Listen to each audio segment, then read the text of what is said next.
Hey, hello everybody. Y'all here? Make sure everybody can hear me okay. Da, da, da, da, da. Got my audio set up. Hello, hello, hello. Good morning. Good morning to you all. Let me move this up just the tiniest bit. How are you all doing on this wonderful Friday morning, afternoon, what have you? Give everybody a chance to get in here, but thanks for being here. Good to see you all. Remember, make sure you just subscribe for free, of course, to the channel so you can type in the chat. You can download this on your phone and watch on the app as well. There's no ads anywhere, things like that. It's pretty cool. It's still in development. They just added a feature like the donations feature on YouTube. Don't feel obligated to do that. But it's just different ways that they're making this making us all go. I actually just shaved a few days ago because it was getting long and gangly, and there's a point where it starts to disgust me, the facial hair. And I'm sure other people as well. I'm not a huge fan of facial hair. It's just that I like to occasionally grow it out a bit and see how it goes. It's still patchy and uneven, even though I'm over 30 years old. I still can't grow it in properly. Probably her for sure. And then there's a point where like you're eating and you're always getting food in it. And then there's a point where you're sleeping and it's like smushing and making you feel itchy and can't stand that, honestly. The patches might, but honestly, like there's spots on my face where no matter how long I let it grow out, it's like smooth and there's just nothing. There's just nothing there. And it's the same all the way down my neck, like a line, like right here, that there's just nothing. Anyway, um, the facial hair discussion is the content you come for. This this is the content you come for. This is it. That's what we're here for. Yeah, I don't have a problem with having hair. That is not an issue. It doesn't stop as it goes down your body. So, anyway, good day, good afternoon, good morning, what have you. I'm gonna pull something up on the screen. Oh shit! How do I make sure I do this right? Yes. No, that's not the right one. Remove screen share. How do I get the right thing here? Yeah, let's do this without leaking things that I don't want to share. Let's put this up. Can you see this? Everybody see this properly? Yep. Yep. Cool. It is monetized right now. It's a creator fund, so like they pay out a little bit based on watching and joining, but it's got a lot more. It's got a lot more, coming in the future, ways to watch together. And then eventually, it'll be like memberships where you like pay a membership and you join, and that allows you to participate and watch together, like literally watch together, not watch along, but like for the NBA League Pass, for example, right now you can watch the games together on here, which is really cool. It's so like the Twitch of live sports, like that's the idea. So I think that's kind of cool. Hopefully, eventually it goes all the way that way for the type of stuff that we do, because I think it's awesome. And they're buying, rights to those types of things. So it's the type of thing, where it's like a funded program. They're raising capital and investors and things like that. And, and I think it's a really cool idea. I think it's a really cool idea. So I want to talk about this story because obviously this sparked quite a bit of debate. This was like one of the stories yesterday, and I understand why. This was from Sebnonda and Santi, with Santi. And, it was saying that, Kano, that's a good comment. Yeah. Anyway, yeah, so, that basically that United obviously looking at Ugarte, that PSG might be looking at Amadou Onana. Camel, you have to go through the Discord channels to get unbanned in Discord. I don't tend to like get involved in it because otherwise it's too I just don't want to get involved in that. I don't want to break, over supersede rules and things, yeah, I just don't. I don't want to have to do that. So anyway, yeah, so let's look at this. So, basically, we're looking at Ugarte. PSG is saying are looking at Amadou Onana. And of course, people are looking at that and saying, well, hang on a second. Why don't we just buy Amadou Onana instead of Ugarte, right? Why don't we just do that? And, we could talk about Rashford in a minute. Yeah, and we're going to talk quite a bit about the Ugarte stuff here. But, and I get it. Like, I really rate Amadou Onana. And, yeah, Ross, I don't know why you can't see it. It should be all working. Everybody else can. I don't know what's going on. But yeah, I really rate Amadou Onana, I think he's a really good player. I've wanted him for a long time. I think he's got really excellent, like, physical and technical traits. I don't love using the terms, but, like, I think he does have a really high ceiling, in terms of who he could become. The question is, does everybody else see that way? And when you have Amadou Onana and Branthwaite on the same team, and you're likely only going to get to pursue one, who do the club rate as better? And in my perspective, from what I can see from the information that I have, Branthwaite has been a top target for a long time. The top target for a long time for center back. Amadou Onana has not. That's not my information. Is not that Amadou Onana has been the top target in the midfield for United. He's never been the top target. He's been someone they really like, but someone that they have other priorities, whereas Branthwaite is a higher priority. Now, at the same time, you could get Branthwaite now. Onana can stay at Everton, and you could go for him next year. But it seems that they value Branthwaite more because they think of, I guess, that just for whatever reasons, they value Branthwaite more. And I don't know what, again, that may be the case, that may be valid, it may not be, but that seems to be where United are at and where they're choosing. And center back is a bigger priority. I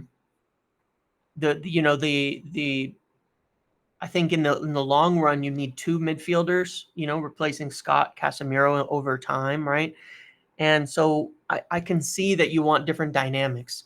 There's been, as I've heard in the midfield, a lot of looking at like João Gomez, Yeomand, and I think that João Gomez and Yeomand are closer to Ugarte than they are to Onana in terms of how they're playing now. I think Onana could probably do everything. The other risk factor is that you don't really get to see a lot of Onana's qualities at Everton with the way that they play. For Belgium, you do see it a bit more. I personally think Onana is the better player. I'm just saying, information-wise, how United see it, they seem to be prioritizing Branthwaite. If a deal couldn't be done for Branthwaite, maybe they switch gears. But who's the backup center back of requisite quality? That's part of the problem too. You could have switched it and gone for Todibo and Onana, but now you can't. And so I think that is an issue. Yeah, because if they sell Onana, that they won't get Branthwaite. So there's a lot of implications for how this might all work. Ezekiel Palacios, they had a lot of interest in him, but there's no way he's leaving now. I think that Branthwaite could be done. I still think Branthwaite will get done. I'm still leaning more towards him getting done. We haven't walked away. It's kind of quiet. I still have this feeling like the clubs are all focused on this PSR issue before the 30th. We also need, we formalized Ten Hag's contract, which we'll talk about soon. And then I think that you know, I think we'll make a bigger bid. I think if we get closer to 55, it'll get done. I think it'll get done. I think it'll get done for Braithwaite around. I really do. But I think we need to put that money on the table. You know, and some of that is definitely information based. If United actually put a bid down in the 55 range, I think it'll actually happen. But they have to do that. They have to go ahead and do that. I think they can't right now. I think they need some sales and to get into July for that to occur. But anyway, you know, this is part of it. Let me share something else here. You know, this is part of the challenge, right? Is what are we looking at? What's going on? Here, let me switch this. But I understand the debate on Onana versus Ugarte, right? When we kind of compare the types of players that they are, you know, Onana you don't get to see it as much of him at Everton, right? You know, defensively though, you look at it way lower in so many areas statistically. I'm not saying he's not good. I'm not saying this is how you tell if a player's good, okay? But a higher percentage tackler, but a lower volume of touches. Neither are particularly progressive, not progressing, carrying. Here's what I'm saying. I know that this doesn't describe Onana, okay? That's the funny part. I know it doesn't. But my point is that usually when clubs are looking at players, certainly there's an aspect of risk when they're not playing the way that you think they should be, or that they're not currently playing the way that you would say are the reasons you would buy them. You know what I mean? Like, generally you want to buy a player when they're doing well in a position for what they're good at. And Onana, you know, is certainly limited by the system at Everton and not really showing his merits. Statistically, he's fairly unimpressive. And that's fine. I'm not saying that that's how you say how he is, because I've watched him and I think he looks amazing too. And I know a lot of people really like him, but I can see why there might be concerns as to like, okay, we see the potential there, but he's not really doing it right now. Braithwaite is statistically unimpressive too. You are absolutely correct. You are absolutely correct. But I think with center backs, it's a little easier to see. I think it is a little easier to see, you know, with your eyes, like the certain attributes you're looking for in terms of height and speed, defending in the channels, things like that, for sure. But I don't disagree with you at all. Braithwaite looks unimpressive statistically for the same reason. But what's interesting to me still is when I look at the names that we've been linked to a lot of them are really tenacious, you know, defenders, right? Especially if we're trying to replace Casemiro, really tenacious defenders. And I want to look at this something else again here from last night, because watching the Uruguay game was pretty interesting in my opinion. Let me switch over here. There we go. Hold on a second. Yeah, watching Uruguay was quite interesting. You know, I think it really was. Obviously, the opposition wasn't great, but in terms of giving you, you know, stylistically what these players bring to the table and what they do, Ugarte here, you know, you can see he roams around, high percentage passing, a lot of touches. Decent. He had a few decent switches in there.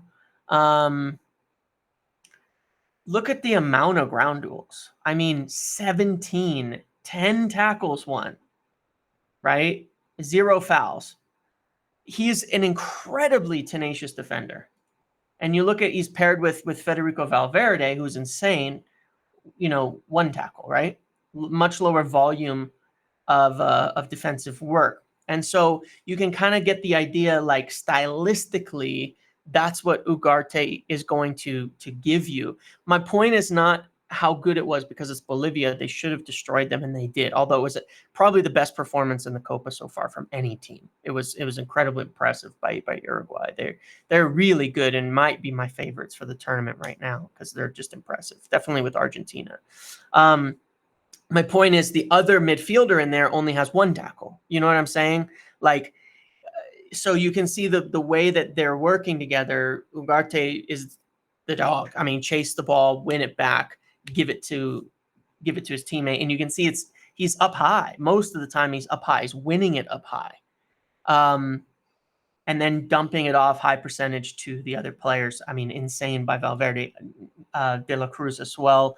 Really great in attack. And so it's funny because this midfield dynamic kind of matches how he would fit with us, where you'd have a Kobbie Mainoo here and a Bruno Fernandes here. It actually kind of matches it. And so I think it was a good indication of the type of player he is. It was a good performance, not a great performance. He's not extremely flashy. And the downside is this: dribble past 3 times, this high volume behind him. He's going to chase the ball. He's going to try and win it high. And then if he doesn't, though, players do get past him from time to time. But of course, you have him backed up by Ronald Araujo, a really top physical, fast center back. Well, to me, you need that dynamic if you're going to be having an Ugarte in the team, right? You need that big, physical, fast center back who's going to be running into those spaces and defending. And I think that fits Jarrad Braithwaite really well. I think that you kind of do put those together. If you're not going to get Braithwaite and you're playing Maguire there, I think Ugarte is going to expose you a bit. Not as much as Casemiro, because he doesn't go to ground in the same way. He does not leave his feet constantly. And he doesn't launch the ball forward either, putting you in danger. But he stays on his feet, but he does let people pass him from time to time, for sure.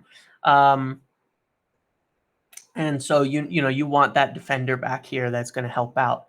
What was the other factor I wanted to say in this that I was thinking? He's a good carrier. He's good on the ball. He's a good carrier. He has a switch in him. He is competent on the ball. He was good with both feet, very comfortable, quickly passing left and right.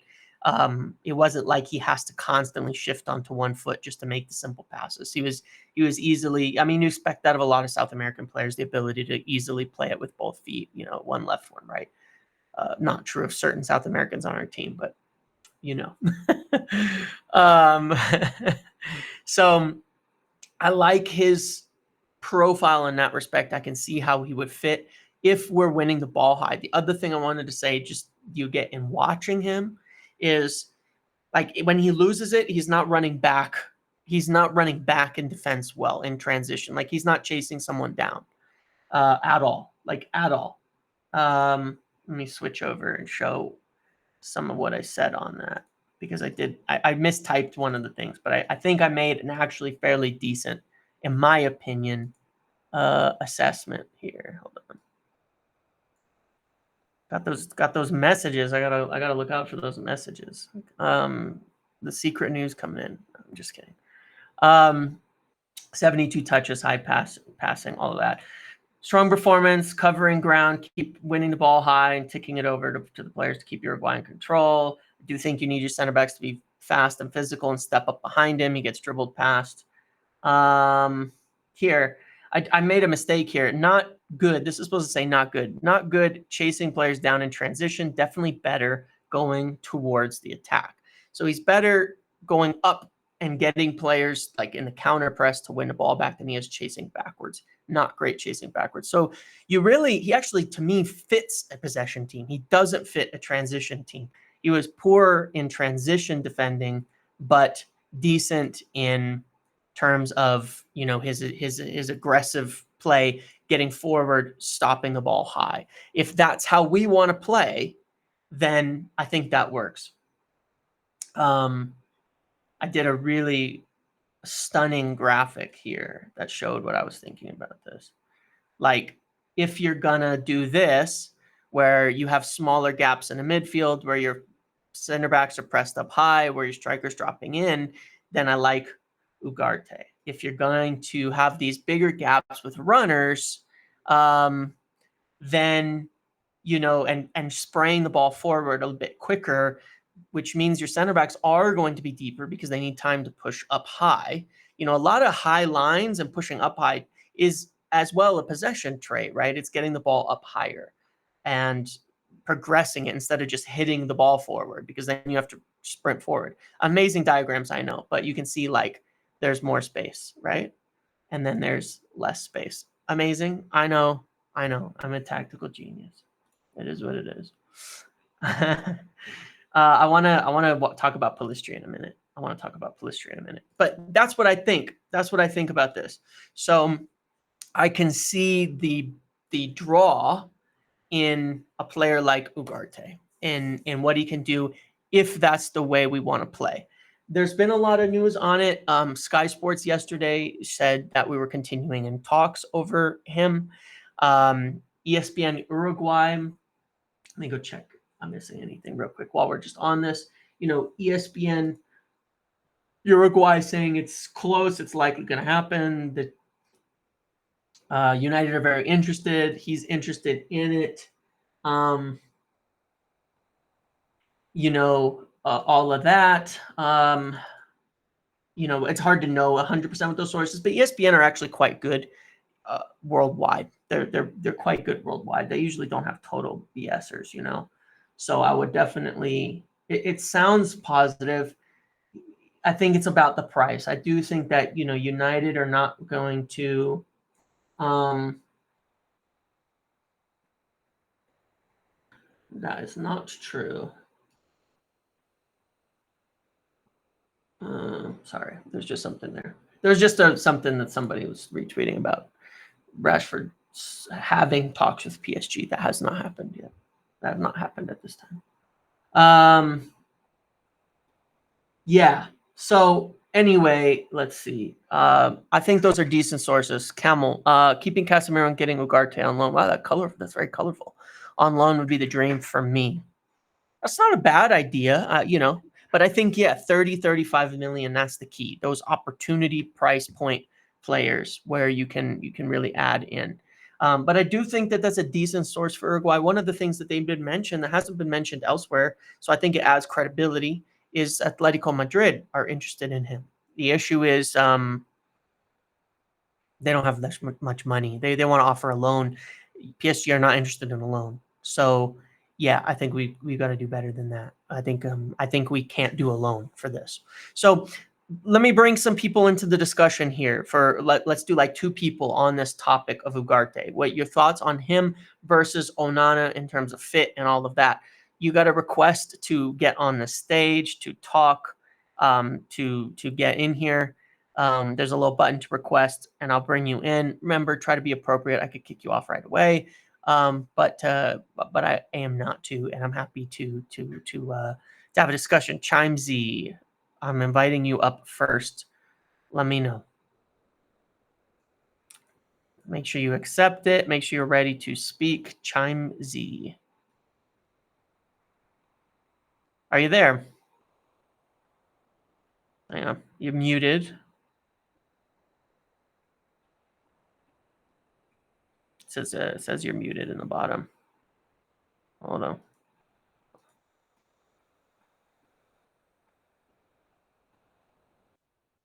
It says you're muted. Can you check on the mic button down there and see if you can turn it on?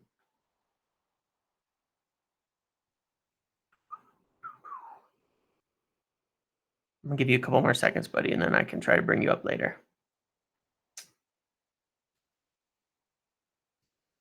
A man of few words. I'll give you a chance in a minute. Let's see. Yeah, I'll give you a chance to come back in a few minutes. Okay. All right. Who is the next one? Anup. Are you here? Anup. Anup _ MUFC. Anup.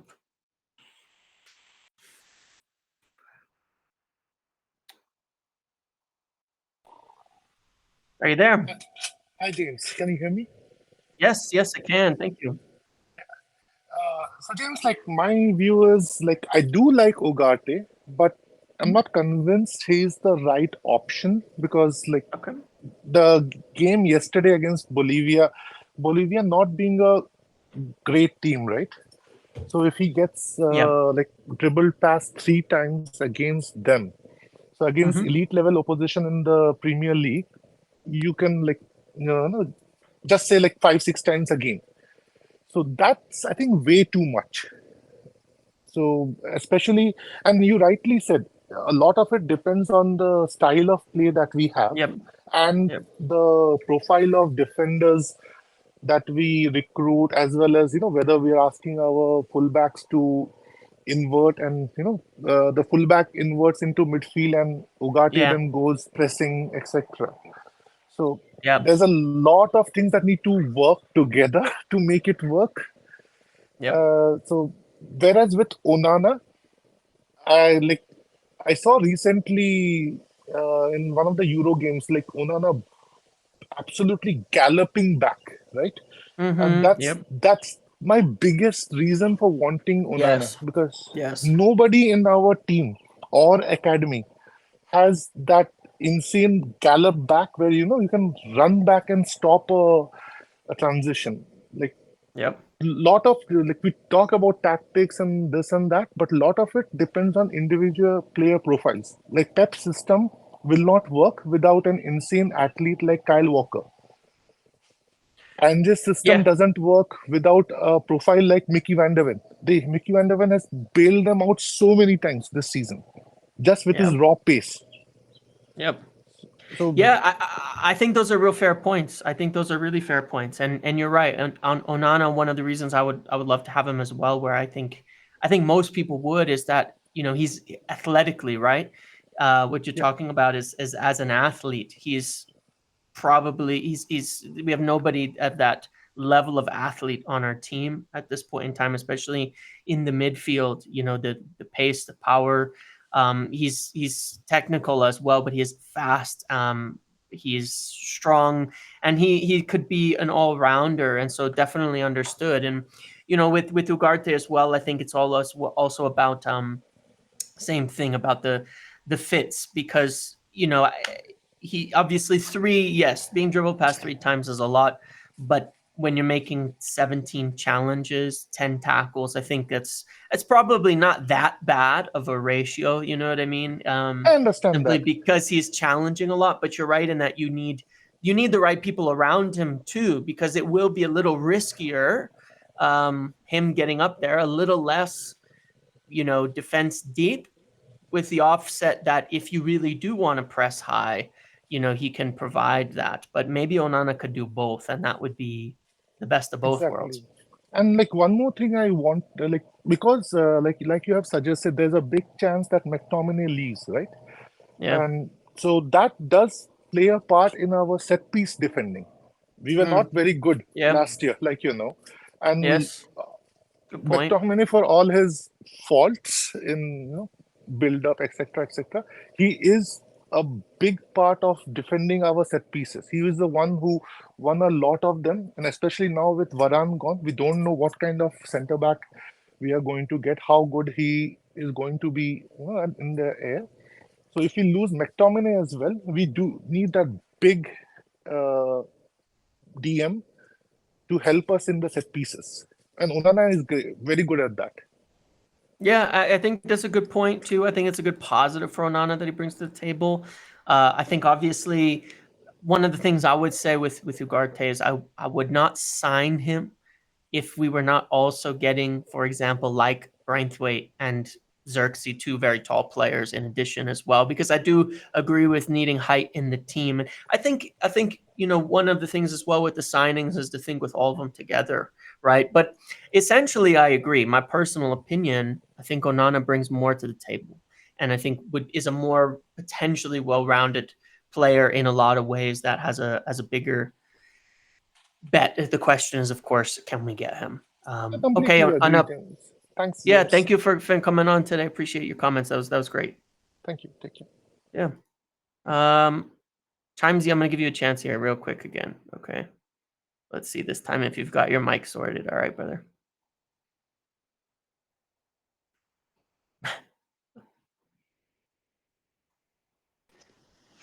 You there? Hello, can you hear me? Yes. Ah, finally. There you uh, are. Hi, James. Um, First, I want to say thank you for the great work you're doing. I discovered your channel, I think, sometime last year. I don't know where I've been, but I've never gone a day without watching your videos, your insights, and the way you tell what you know. It's not about knowing, it's also how you present it and how you carry yourself. So well done. Thank you for that. Appreciate it a lot. Really do. Yeah. On the topic, um, listen, I think this could go so many ways. Ten Hag, Ineos, the whole back and forth, they've surely had meetings, and I would want to believe that part of the meeting they've had, especially with Wilcox, would involve tactics. And I'm sure Ten Hag would also make a case for himself. This is how I want to Mm, play.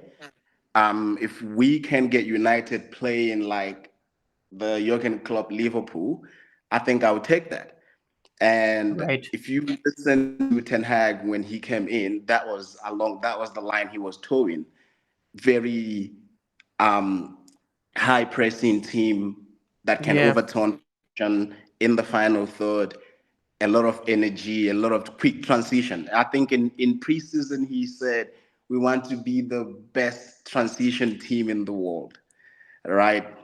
Um, Now I think that I was sold. Honestly, I was sold. And when we played that way against Barcelona, Yes. um, Yep. that was incredible. Yeah. Now the injury happened towards the end of the season. I wanted Ten Hag gone, but then when I think back and I look at certain games, I go like, well, just maybe. So now back to the issue. I'm sure when Ten Hag would probably have these meetings, he's definitely told them, have a look at this, have a look at this, have a look at this. This is the plan. This is what we want to do. And Yep. I think part of that, if you now then say, okay, what if we then mix both of them together? A team Mm-hmm. that can sustain possession and also very ruthless in transition, which is also Liverpool. Back to Yeah. Liverpool again. Yes. I agree with you on that entirely. And Yep. if you Yep. see Liverpool, since Klopp came in, they've been having destroyers. Henderson, Twitter would go crazy every time of how talking about how shit Henderson is. He doesn't know how to play. But he was in that team, right? Yep. Um, there was another guy, the guy from Brazil. Um, Yeah. also, Fabinho. Yeah. yeah, Fabinho. They use them the same way. So I think in that sense, that could be the way United could be. They might be leaning towards getting Ugarte to just be that engine in the middle who's constantly up and down. Like you always say, a better Fred. I think he's a better Fred. He's more physical than Fred. Mm-hmm. Um, he does what Fred does, but on a higher level. And I think that's more than acceptable when the other parts click together. Yep. Which is then I think why they also need Brentwood, because he can cover space. He's very good in the air. He complements that style. And then you have someone like Kobe who can then be more expressive, right? Yep. Go up and down the pitch, express himself, find that attacking side of his game. And if we keep Bruno, that's even more crazy. So I just think because of that, I will lean towards Ugarte, and I wouldn't really go for Onana because Onana to me, he's like a Paul Pogba who can do almost everything, but I really can't say he's the best DM in the league or he's the Mm. best eight in the league or he's like I can't pin him to anywhere, and I don't want that anymore in the team. I think we've had enough of that. That's why many people don't rate McTominay, but McTominay is actually very good. But people don't see anything where they can say, is it the best six? No. Is it the best eight? No. Nah, he's not good enough. And I think that would be the Onana debate if we get him. So I would just go Ugarte. Got it. Yeah, I think you made a lot of good points there. I do think, like the game against Barcelona was probably the best performance that we've seen, and I actually understand your point on the position aspect, which some of these people seem to be missing, which is that it's about nailing down a position, and I would suggest that might be the doubts that some people may have on him is what is his best position? Where is he best playing on the pitch? Yeah. When you're moving towards a football team and a way of playing that is a little more position based than in the past, you want to know where is that person playing. I know you can tell with Ugarte right away. You sign him, you know exactly what he's going to do, right? Exactly what his job is going to be, what he's going to do. You sign Onana, maybe it works great, but where exactly? Is he going to be ahead of Kabi Mainu? Is he going to be deeper than him? What is the position that he's going to be taken up? I get that perspective. I get that as well. And yeah, I mean, it makes sense that, you know, the Barcelona one, the Barcelona game as well, of course. You know, I always bring up that Fred was in there and a very big part of chasing players around, defending high, Yeah. making a big difference. And I thought it really was helpful to the style as well. So I can see that need for it. But yeah, good points, and thank you for coming on, buddy. And thank you for the kind words. Very much. Of course. All right, cheers. Yeah, buddy. All right. Awesome. Okay. I'm gonna Camel. I would only be happy with Ugarte if it means we're getting another tall, athletic CDM next season. Sure, maybe we could. Maybe we could. Let's I want to watch something else here. Let's watch this really quick. Let's watch this from Pellistri, because turn down these things on your own and in terms of the volumes, but you know, I thought Pellistri was really good for last night. I watched the whole game. This is just a highlight, obviously, but he had a goal here and an assist. He's done really well. He's done really, really well for Uruguay, very, very often for years now. I mean, this is a good country for football, right? Look at the, you know, driving down the line, putting the crosses into the box, things like that. And I'm not saying that means he's good enough for United, because international football is different. But you look at what he brings to the table, you know, fast, a lot of direct, you know, running down the line on that right side, which I think would suit us a lot more than what Anthony does for us. And, you know, I think it's just impressive. So many crosses into the box from that right side, creating for others. He does this regularly for Uruguay. I've been watching for a long time. I mean, this is just 35 minutes in, and he's already 4 good crosses into the box, you know. And one of the things that I had heard at one point in time is one of the negatives, one of the things Ineos, when they came in, were concerned by was why we never get these types of players going to where they become practically, it is not an insult on him, but practically worthless from a financial perspective. You look at like Pellistri, Ahmad, they've been at the team, they've been here for 3 years, and we're not able to really bet in these players. And it's an issue that I think that Ineos had, and Wilcox and in assessing the team had brought up specifically, was players like Pellistri, where, you know, there was never really a plan, you know, and there's the assist. Look at that. Great play with Valverde here. One touch back to him, right in there. Good finish. I understand that he hasn't done well, you know, in where he's gone in Europe, but sometimes it's just about getting the right loan too. You know, we haven't. He did pretty well in his last move. It was the 20th place team in La Liga, but he actually did quite well, if I'm not mistaken. He did perform pretty well on his last loan, and you know, and so I'm not saying he's a Premier League level player, but there's obviously a player in there. You know, there's obviously a player in there, and it kind of, it's unfortunate at times that we don't get to see anything. You know, we get real limited chances. We don't get, you know, a lot of. There's just no plan, and that's one of the things we've got to sort out. Right? Is, you know, how do we get a good plan in place that allows us to do a lot better with these types of young players and gets them going? And you know, it would be a shame, like people say, you see players who've never kicked the ball that are getting 20 million. And we're selling them for nothing. What are we going to get for Pellistri? 5, maybe something like that if we move him now. He's a full-blooded international who's getting goals and assists. You know, I'm not saying we should use him. I'm saying, but he is a full-blooded international for Uruguay, who's getting goals and assists regularly, competing at a high level internationally. There's got to be some way to get the kid going. You know what I mean? That's what I think.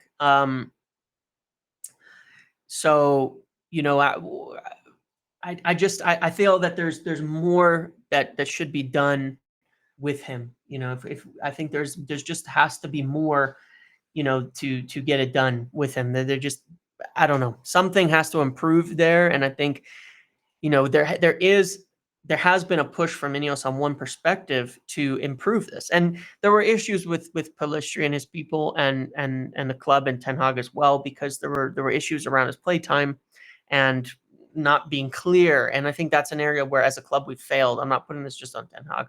Where as a club, we failed dramatically is letting players know what the plan is, because we don't have one. And then they stick around because they think they're going to getting minutes, and then they don't. And then, you know, what's the point of keeping them around? And I think that there's a lot better ways to move people on. So you know, that's one I really like to see United do better with him. You know, I think that it's a good time for him probably to move to another club and where he can play regularly. But I think he's worth more, and I think United should try to get that, because I think anybody looking at, and hopefully has a great rest of the tournament. I mean, I could easily see Uruguay going to the finals. They're really good, really good. Like I said, I definitely see them versus Argentina, and if he has some good performances along the way, that'll definitely keep raising his stock. What else did I want to talk about? Right, Ten Hag and his coaches. Let's get to that. So we have here, you know, obviously major story this. Fabrizio Romano, who had initially said, you know, that Van Nistelrooy, and then that there was another one yesterday, Rene Hake, that's joining, and that Ten Hag contract is essentially done and agreed. And this is a big deal. I think that, you know, I mentioned in kind of that long breakdown of the whole manager situation and what happened to the start, what happened all the way through Ten Hag staying, which was, again, a change, and that's fine. But one of the initial ideas from April was to get Ten Hag an assistant, a new assistant that was more someone suggested by the club, and that could help align the club and Ten Hag for a year. In a pinch, could they take over? Sure. That was definitely a thought in there. I'm not saying that's the plan, but it is a backup plan. If something bad were to happen, if they needed to make a change, that it's not necessarily a wasted season if you have a good assistant in there. That was a plan. That was an idea, right? And Ruud van Nistelrooy is a great, you know, suggestion from the club, someone that Ten Hag would have wanted. I think he wanted a few years ago, or at least looked at a few years ago, who has head coach experience, who has Premier League experience, obviously knows and gets the club, and you know, is obviously as well probably someone who wants to build up his career, you know, as a manager now and as a coach. And our assistant coaches are better than Chelsea's head coach. Maybe, you know, and so that's real interesting. And so I think that that's a good move. What I've heard is definitely leaning in that, you know, Van Nistelrooy is more coming from the club side of it. And obviously Hake is somebody that Ten Hag knows and has experience with personally and wanted to bring in. So, you know, shaking up the staff is something that Ten Hag is totally on board with, totally happy with, that he thinks is going to help him too. And I think so as well. Assistant coaches can make a big difference. You know, getting different personalities, a player like Van Nistelrooy, who played for Manchester United, I think in more recent times, right? More like what you're missing when you lost Carrick in terms of a personality. I'm not saying Nistelrooy isn't harsh. Sometimes people think these guys aren't just because they're friendly on the surface, but they are. I mean, people thought Ole was nice, but he was much more strict behind the scenes. But you know, I think that having somebody who understands the players better is a good thing. is a good thing, and understands what they're going through is a good thing, and will help help people get along a little bit more, which is part of it too. You need those dynamics. And I think that that's going to help everybody. So I think this is an interesting story. It sounds like it's about all done. Yeah, I saw the clip of him yelling at his players. It's fine. Like I think people read into those types of things too much to say, oh, he's a bastard. Every coach does that. I guarantee you, every single coach does that in sports. Every single one of them. I promise you, they all do it. It's not always on camera, but they all do it. And it's not about necessarily always being harsh. It's about you have the ability to be both, to be everything that you need to be. I coach, my son is 5 years old. I don't yell at them, when he's 16 or 18, maybe. But yeah, it's the ability to be what is needed by the, by the people who you're playing with. It's different. Different players respond to different things. Some need that. Some are motivated by that. There's always the stories with Sir Alex, like Ronaldo, he wouldn't yell at because he couldn't handle it, but he would yell at Rooney because he could. There's a difference between the players, right? And I think that having a broadness of personalities makes a difference. And Van der Gaag is not different to Ten Hag. He's exactly the same. So I think you need different people, coming in there. And I think this is a big help. What else is tied to this? It was interesting. Fabrizio actually answered this a little bit yesterday, where he said that no one party is going to have say over the other. Well, that's fine. It is a group discussion, right? It's a group discussion. That's how it should be. Everybody involved. If Ten Hag is the veto and has the final say, then it sounds like he probably doesn't anymore. And I think that is a good thing. I think that would be really good as well. And I think that means, everybody's getting on the same page to move things forward. And I'd be really happy with that. So I think, if it was Ten Hag who decided his assistance, no, I understand that Van Nistelrooy was probably more brought up by the club as a suggestion. Whereas Hake is, I'm sure, more directly from Ten Hag. But, it's common ground. It's not like it's common ground. It's getting someone that they're interested in on both sides, that Ten Hag would be interested in as well. So I think it's about that common ground. I'm not so much worried necessarily tactically, all of that, but I think it makes a difference, bringing these types of people in, and I think it's a positive, potentially replacing, at least having these different personalities in there. I want to bring people in here because I've shared so much on Ten Hag and my perspective on things like that. I don't think most people necessarily even agree with me with regards to, Ten Hag over time, all of that. I think this has always been a plan. A plan B was going this way for United, and I'm supporting, and I hope it all works out really well. So, anybody who want to speak on this topic in particular, not the Chelsea fan, but does anybody want to speak on this topic in particular, and give me your thoughts on it? Yeah, request on this. There's a bunch of requests piling up. I don't know if these were all for different subjects. I don't know if these were all for different subjects. United SJ, you're high up on the list. Let me add you in. Let's see.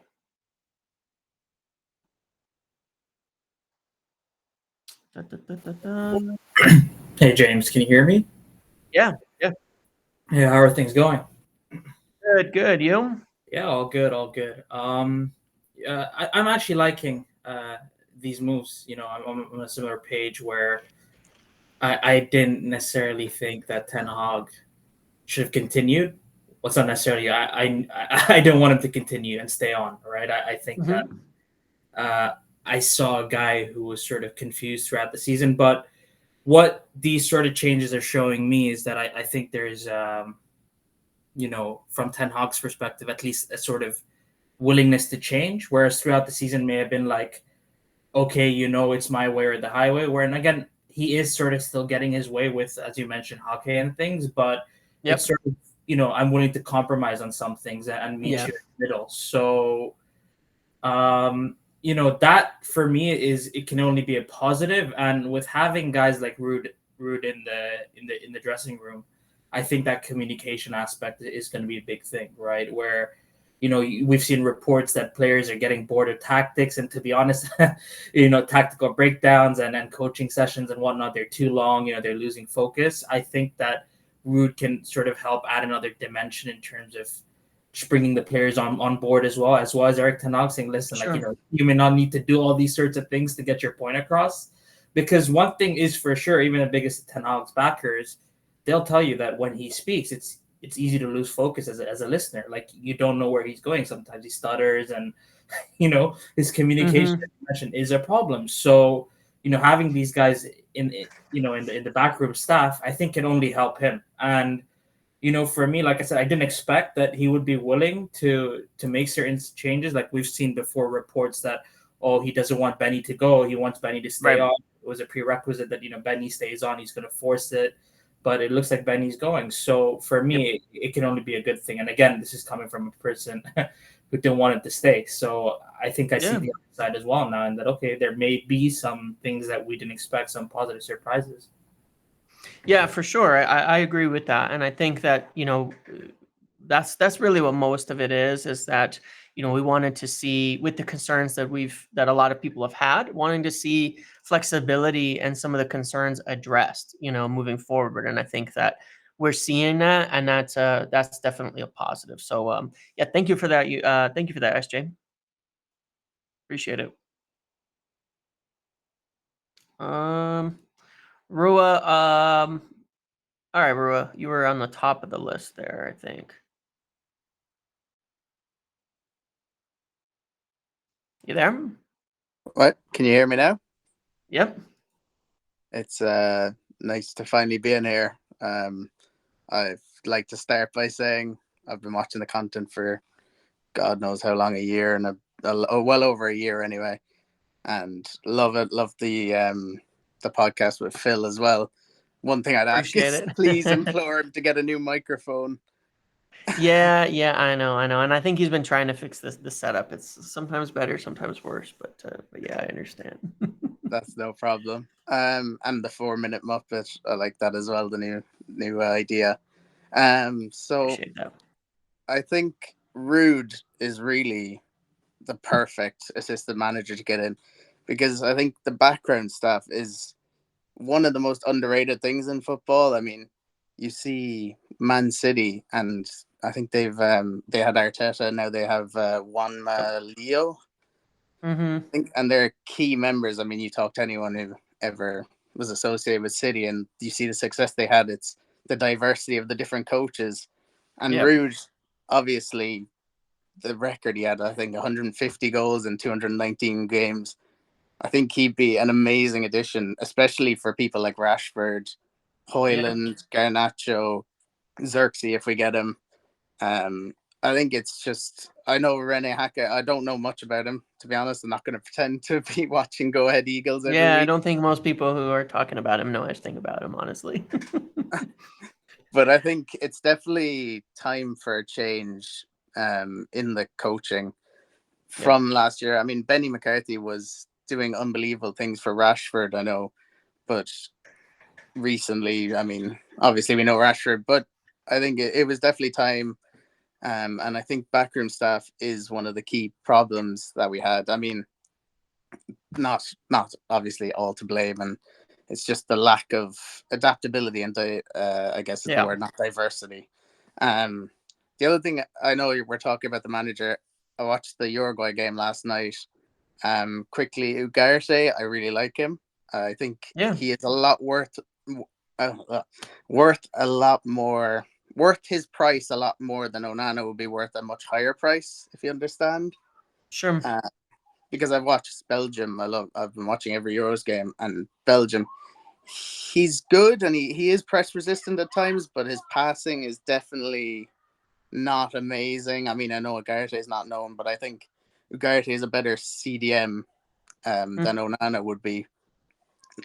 Because I don't think height is everything. I know Ugarte is 6 foot, so he's not tiny like a Kante. No, he's not tiny. Yeah. And the other thing was Pellistri it was just the difference of watching him drive to the line, Yep. where Ahmed would do it sometimes, but obviously he didn't have much time to play. Yeah. The difference of being able to create chances, especially versus Anthony. But even, I mean, I know it's going to sound bad, but Garnacho, it was one of the main problems was he would just be selfish. He would shoot. And when he played on the right, sometimes he would drive to the line.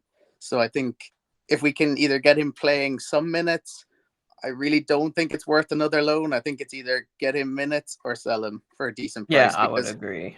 Yeah. His price right now is ridiculously high. Well, will be after the Copa is done.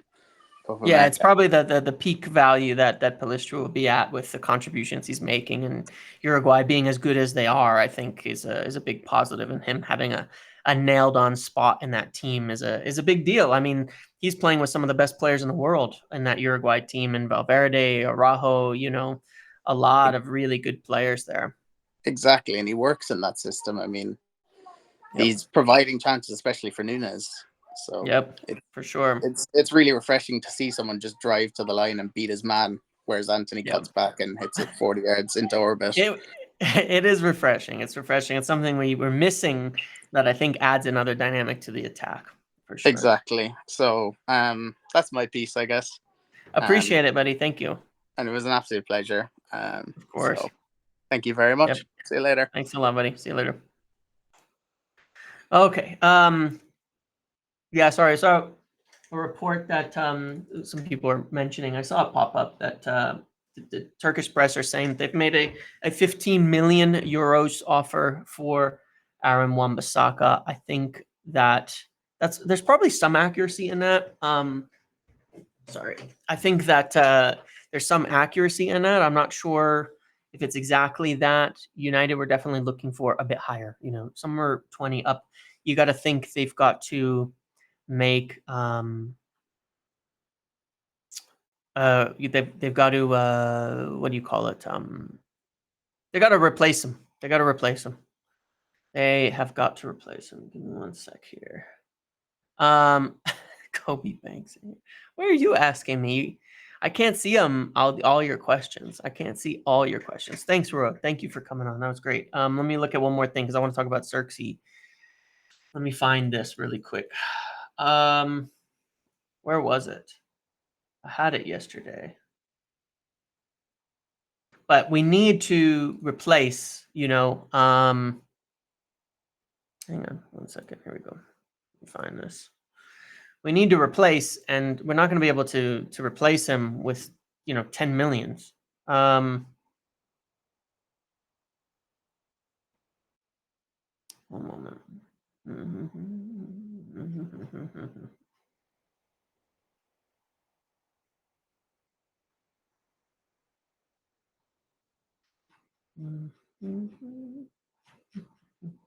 Just looking for something. I'm not sure who we can get, I'm not sure who we can get for the small amount of money that we have. If we're only getting, 15 million. Hang on, let me find the right thing here. There. That's the right tab. Because I was trying to find this thing. This was from yesterday from Chef and Lyle Thomas. Manchester United remain in positive talks with Joshua Zirkzee's representatives, while talks continue with Paris Saint-Germain over the signing of midfielder Manuel Ugarte. There's now cautious optimism that a deal can be done for the Bologna striker Zirkzee, with the club prepared to play the Dutchman's release clause. Obviously, AC Milan have been leading that race, but it's stalled out a bit. They're looking at Lukaku. They're looking at others. And that's interesting there. So it was a positive update. There continues to be no negativity on this. Whenever I'm kind of touching in on it, United really want him, and I think that it's about convincing him, and we haven't been discouraged yet. Now, they could certainly be using this to keep putting the pressure on Milan. But at the same time, if United go ahead and trigger the clause and agree a deal and it's the best deal on the table, maybe he will accept it. and I think again that he's a good player that would fit a lot of what we're trying to do. So there's some positives here. In Wan-Bissaka, there's a couple of interesting names. I'm not saying that this is the case, but there was a link from Di Marzio about Ndoye, and it's in there as well. It said that Inter wanted him to replace Dumfries, who's obviously their kind of right wing back. Kind of odd. I don't know if he's seen as somebody who can play as a right back or in that kind of position. Doesn't totally make sense to me. Coyote is someone United have looked at before, but apparently it's not that expensive. There's some reports that are saying he'd be in the range of 20-something million. So if United can sell Wan-Bissaka for enough, then I think that would be a decent option. I do. I think it would be a decent option. That would be available. I have no idea. There's been no links to him beyond my own saying that they've watched him. So I don't know that there's anything much in that. But Zirkzee seems to be looking good.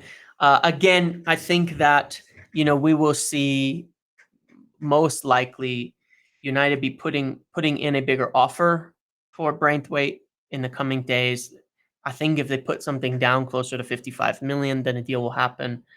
But they have to do that. We need to get that Greenwood sale done. I think then we can trigger Zirkzee as well.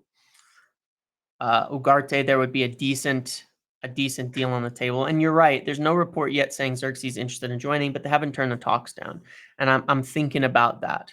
I'm thinking about that as well, for sure. That I am thinking about.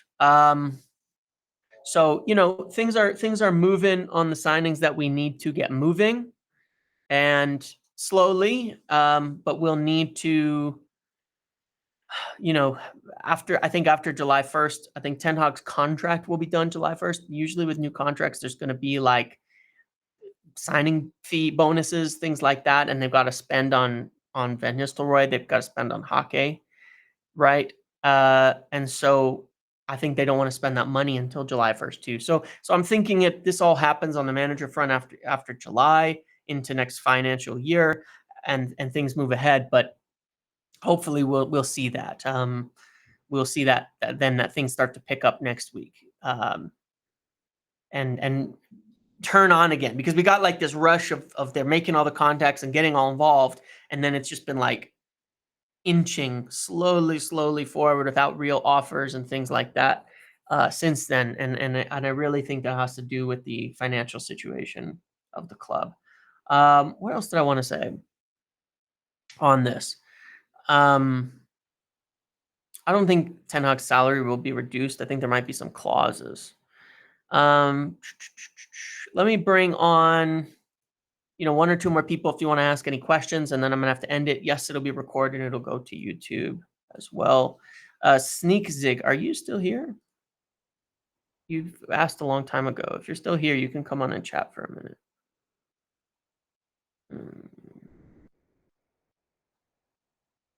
Are you there? You're muted. If you can tell.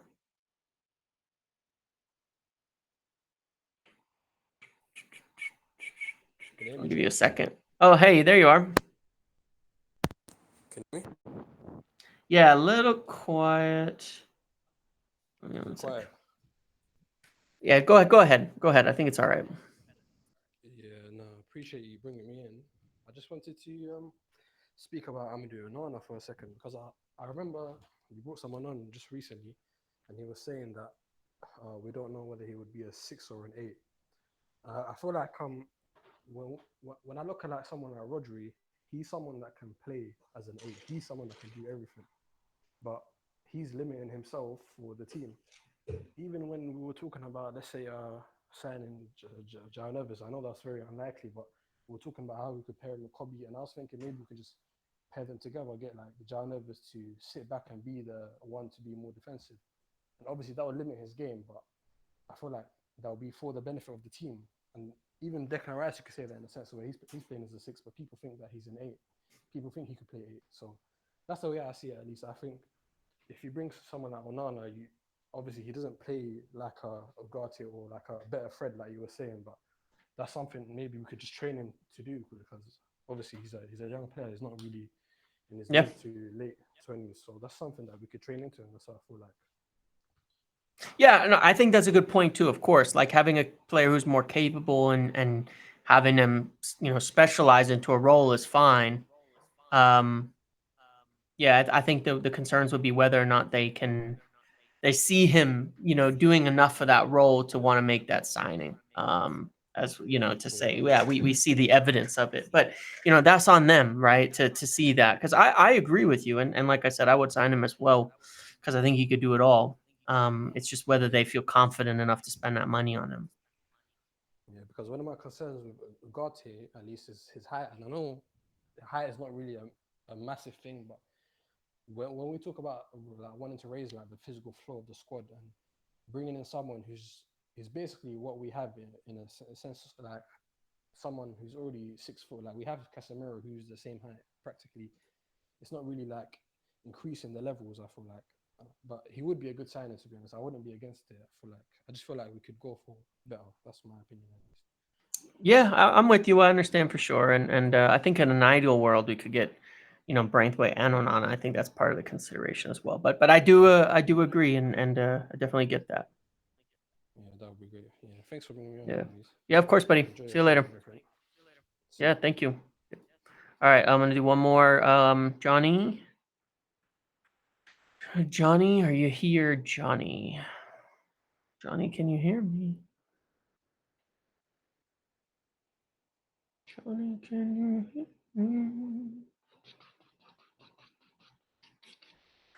Johnny, Johnny, Johnny. There you are. Hello, can you hear me? Yes. Hi, Johnny. Trying one more time. You should be good now. Go ahead. I'm not hearing James. You might have the And the sound muted, but we can hear you. But I can't hear James, and a conversation isn't going to work. I'm going to drop off. all right, no worries. All right. Who I got? Fee football. You've been in here a while. You've been requesting a while. Come on up. No worries, Johnny. It's all right. Sort it out. You're muted at the moment, Fee. So make sure you unmute if you want to talk.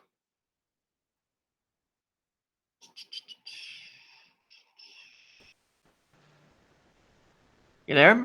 James, can you hear me? Yes. Hello, how are you? Good. And you? Oh, but everything is going well. Sorry, my eyes was on the debate still. Sorry. So I wanted to talk about a lot of things, but I want to start with Rude Yeah. and the Managerial appointment. You see, this is not just a Man United thing. I was talking with someone about this big players who tend to go to management quickly. And what I realized with Rude is by accepting this assistant position, it tells me one, he's actually willing to learn. He's willing to learn because I look at Yeah. Rooney like this. Rooney could be a good manager, but his eagerness to be the big man might lead him to go to his career to go somewhere. So I like that Woodward, even though he's have a taste of being the head coach, his willingness to come down to the assistants tells me that he has a lot.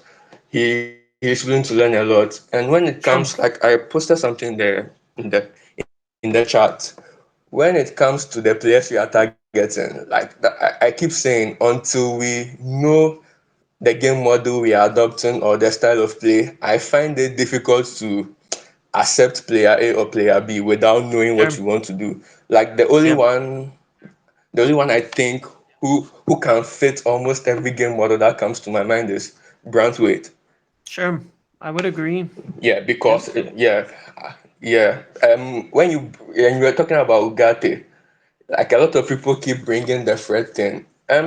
Ugarte at Lisbon played in the two. I believe the sporting manager played some 5-2-3 or something Yeah. like that. He used wing backs and it was Ugarte and someone else. Yeah. So and I don't know whether we want to use him as a lone six or in a double pivot with Menu. But like I said, until I find out what we know, I would like to look at what the coach wants to do or Yeah. what he brings to advance the performance of other players. So I think an Ugarte be good in like what we're saying. So maybe if we are playing a big game, we sacrifice a midfielder and go more defensive, like what's the way he used Fred in the big matches. And with Yes. Zirkzee, Yep. yeah, and with Zirkzee, like yesterday, someone I think I don't know whether it was yesterday or the day before, someone was talking about Martial and what Martial did, and people, whenever people come and say something negative about Martial, I said you can have your opinions, whatever you like about him, but it wasn't a coincidence that Bruno and Rashford had their mostly their best seasons when Martial was around, I even agree though with you. his Yep. output looked Yep. very low.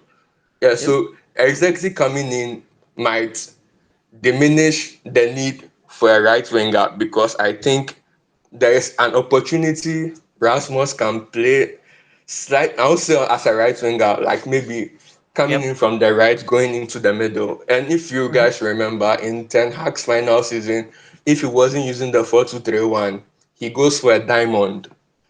And I think Mason Mount's availability can maybe bring that back on the table. I think he used that once last season. I don't know if it was the Brighton game. The one we lost Yep. 3-1 at Old Trafford. I think he tried going with a diamond. Yeah, Yeah. so Yeah. these are good things we want to see. And also like the neglect on the women's team is something that Yeah. troubles me a bit. Yeah. It Agreed. troubles me a bit because they brought some form of joy or some form of happiness to the fan base this season, even before the FA Cup triumph. So I think the way things are going with them, like they should have done better with Yeah. the awards ceremony getting cancelled and this new training ground issue. I think they should have treated the ladies better. Yeah. And also thank you for everything you've been doing. Like your content. Very, very, very Yeah. wonderful thing you're doing. And Yeah. good job. Well Appreciate it. done. Yeah. Thank you very much, and Thank definitely you. agree with a lot of what you said there. Thanks for coming on. No, thank you. Have a nice day. You too. Okay, guys, I'm gonna end it there. I think that was good. I think that was a lot of good takes, good opinions there as well. A lot of things we still don't know, but positive signs on a few deals moving forward. We'll keep doing these 1 or 2 times a week. I really like doing these lives because it's a lot of fun. And I'm gonna try to see after practicing this if maybe it would work, for Phil and I to do the podcast on here as well in a live format setting. Maybe it's a little bit better. And might be a little more entertaining over summer and all of that. But we'll definitely do more on here. Thank you all for watching. I will put this up on YouTube a little bit later. So thank you all. I will see you all later, and definitely I'll get you. If I missed anybody, come to the next one, and I'll try to get new names in to speak on different topics. Thanks, guys. See y'all later.